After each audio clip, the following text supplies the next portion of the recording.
Hello ဒီနေ့ဗီဒီယိုကတော့ကစီကုန်းနေရဲ့မမရဲ့ညီမလေးတို့ဖြစ်ပါတယ်ကျွန်တော်စိတ်ကောင်းလာမှာ let's go တာမှန်ပါတယ်ဒီချက်ဗီဒီယိုကတော့ basic ဗီဒီယိုဖြစ်ပါတယ်စတီးပေးပါအောင်ကိုကြီးမိန်းကလေးတို့လည်းမှာဆိုလို့ရှိရင် eyebrow pencil တွေအများကြီးရှိကြတယ်ဒါပေမဲ့ eyebrow pencil ကို eyebrow pencil တွေရတယ်ကျွန်တော်သုံးလို့ရနေအများကြီးရှိတယ်ဆိုတော့ကျွန်တော်ဒီနေ့ပြချင်တာပါ bachelor စစ်တဲ့တခြားတွေမှာဆိုလို့ရှိရင်အကုန်လုံးသုံးရဆိုတော့စတီးပဲလေကျွန်တော်တို့တက်စီလေးလို့တက်ကတော့ကျွန်တော်ဒီတော့မှအဲ့တော့အကြိုက်ရဲ့ speed skinny brow ဖြစ်ပါတယ်ခင်ဗျာ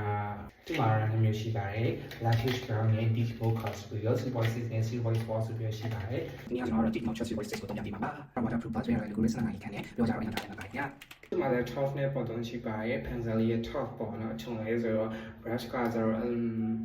ဘောတော့ပေါ့နော်သူကကျတော့ top ကောင်လေးရင်သုံးကြည့်ကြရအောင် top ကောင်လေးဆိုလို့ပြပါရှင်းရဲဒီဆောင်ကျွန်တော်သုံးနေကြတဲ့အတိုင်းပဲ eyebrow လေးသုံးပါမယ် okay ပါ okay ပါလို့ရှိရင်ဒီ bottom လေးနဲ့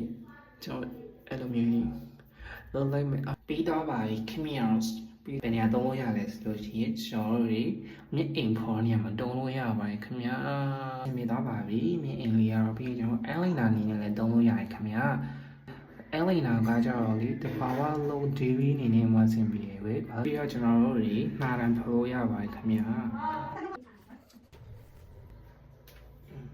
ပြီးကျွန်တော်နှာခမ်း shape ဖော်ပါမယ်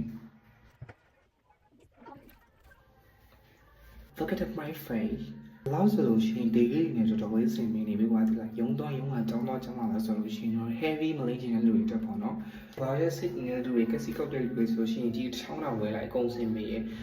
ဝယ်လိုက်တော့တော့မတို့တော့ speed skinny brow hard ကပါ